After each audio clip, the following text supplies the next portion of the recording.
Shalom, selamat pagi saudara yang diberkati Tuhan Kristus. Apa kabarnya? Yang berdoa dari tempat ini, saudara sehat-sehat saja dan dalam perlindungan Tuhan Kristus. Saudara, morning blessing pada pagi hari ini berbicara tentang percaya saja mujizat terjadi.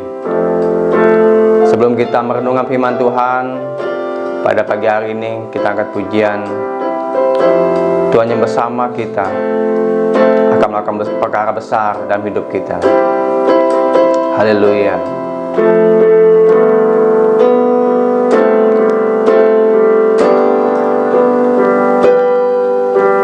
Tuhan yang bersama kami, berjalan bersama kami.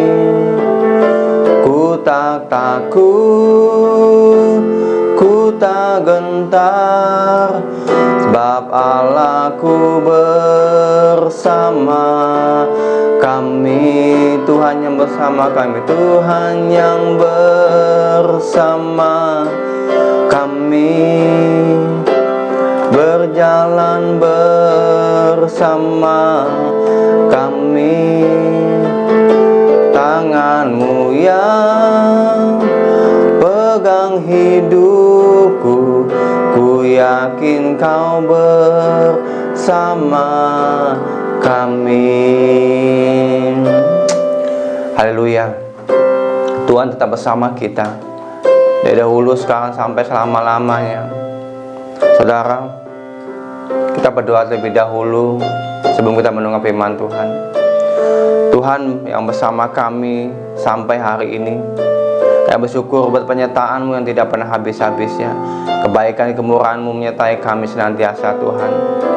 Ya Bapa, pada morning blessing hari ini, kami mohon berbicaralah kepada kami melalui firman-Mu, karena firman-Mu adalah pelita bagi kaki kami, terang bagi jalan-jalan kami.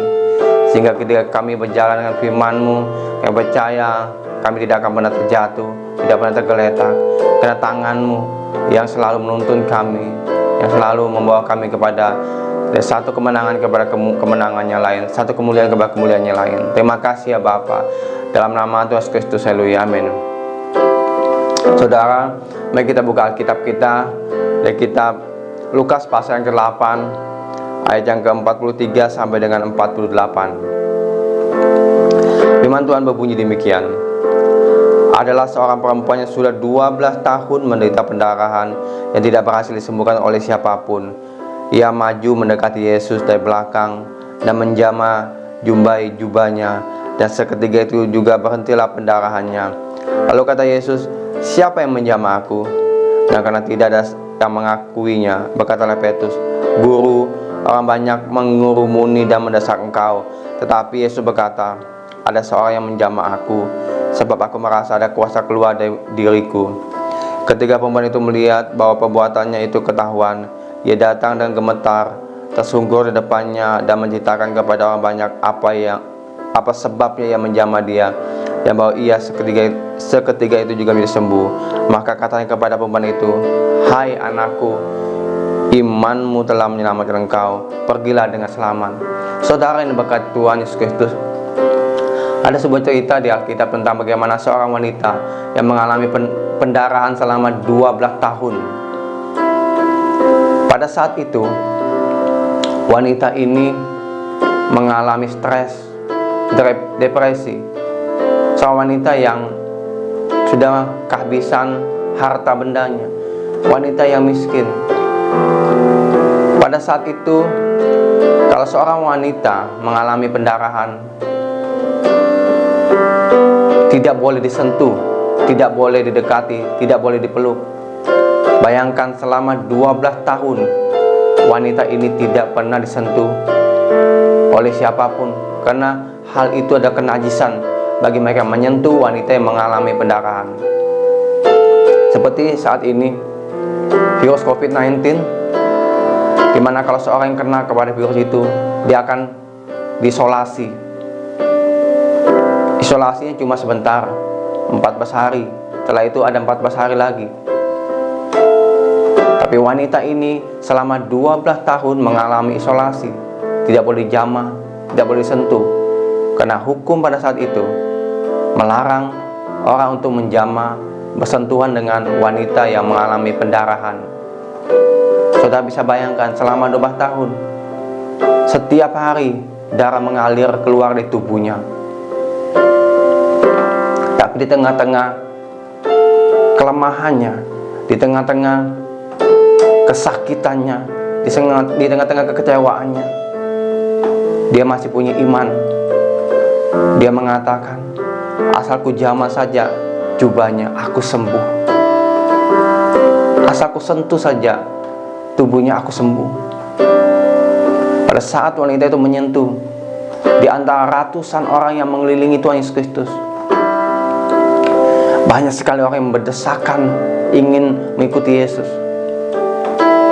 Yesus masih bisa merasakan ada orang yang menjamah dia, menyentuh bajunya, jubahnya. Saudara yang diberkati Yesus Kristus, mungkin di antara ratusan, jutaan, miliar penduduk, kita mengalami hal demikian, mengalami sakit penyakit yang gak sembuh-sembuh, mengalami kekurangan. Kita pikir Tuhan sudah gak bisa tolong saya.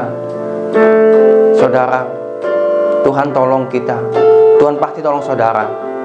Seperti wanita tadi, Yesus masih memperhatikan dia. Di tengah-tengah kerumunan orang banyak, ratusan orang yang mendekati dia, dia masih tahu. Dia tahu siapa yang mendekat sama dia, siapa yang hatinya sungguh-sungguh percaya sama dia. Ketika dia percaya sungguh-sungguh, Yesus melihat dan mujizat terjadi, kesembuhan terjadi. Saudara, kalau kita sungguh-sungguh mendekat sama Tuhan, percaya pada Tuhan, Tuhan lihat iman kita, Tuhan lihat hati kita. Tuhan gak lihat pribadi kita, kekayaan, harta, jabatan. Dia lihat hati, hati yang haus, hati yang rindu, hati yang percaya sama Tuhan Yesus Kristus akan mengalami mujizat Tuhan, akan mengalami terobosan, akan mengalami namanya breakthrough dalam hidupnya. Tetap percaya dengan iman bahwa Yesus sanggup menyembuhkan saudara, maka saudara akan mengalami kesembuhan yang sejati di dalam nama Tuhan Yesus Kristus. Amin. Demikian firman Tuhan pada pagi hari ini. Saya percaya saudara yang menyaksikan program ini akan mengalami mujizat Tuhan, akan mengalami kesembuhan dari Tuhan. Percaya saja, maka mujizat akan terjadi atas kehidupan saudara. Haleluya, amin. Baik saudara, kita akan berdoa pada pagi hari ini. Kita berdoa buat saudara, dan kita juga berdoa buat bangsa kita Indonesia. Kita percaya Indonesia akan menjadi Indonesia yang baru. Indonesia akan menjadi Indonesia yang bangkit. Indonesia akan menjadi Indonesia yang takut akan Tuhan. Haleluya. Mari kita berdoa. Tuhan, saat ini kami berdoa pada pagi hari ini Tuhan, buat saudara-saudara yang menyaksikan program ini, morning blessing di hari ini. Kami percaya apapun yang mereka alami, asal mereka percaya saja dengan hati yang sepenuhnya kepada Tuhan Yesus Kristus, mereka akan mengalami mujizat Tuhan. Mereka akan mengalami kesembuhan. Saudara-saudara akan mengalami breakthrough, terobosan dalam hidup. Kami percaya Tuhan Yesus sanggup melakukan mujizat atas kehidupan saudara-saudara kami. Terima kasih ya Bapa. Kami juga berdoa buat bangsa kami Indonesia. Kami berdoa buat 34 provinsi. Kami berdoa Tuhan, lawatan Tuhan terjadi, penuaian jiwa-jiwa terjadi, pemulihan terjadi buat Indonesia. Berkati Presiden kami Bapak Jokowi, berkati Wakil Presiden Bapak Ma'ruf Amin, anggota legislatif, eksekutif, mulai dari pusat sampai ke daerah-daerah, juga masyarakat Indonesia Tuhan, biar mereka mengalami pemulihan, biar mereka mengalami kesembuhan yang susah. Engkau akan menghibur, Engkau akan mujizat atas hidup mereka Tuhan Yesus Kristus. Berikan hikmat kepada pemimpin-pemimpin kami untuk mengatasi masalah COVID-19 ini Tuhan Yesus, bahkan masalah-masalah yang lain, sehingga Indonesia akan dipulihkan, Indonesia akan menjadi damai dan mengalami keadilan sejahtera bagi semua masyarakatnya Tuhan. Terima kasih ya Bapa buat bangsa kami Indonesia. Terima kasih buat saudara-saudara kami yang Kau sudah sembuhkan, pulihkan. Terima kasih ya Bapa. Ini doa dan permohonan kami yang percaya Engkau Allah mendengar dan menjawab setiap seruan doa anak-anak-Mu dalam nama Tuhan Yesus Kristus. Haleluya, amin. Tuhan Yesus memberkati saudara.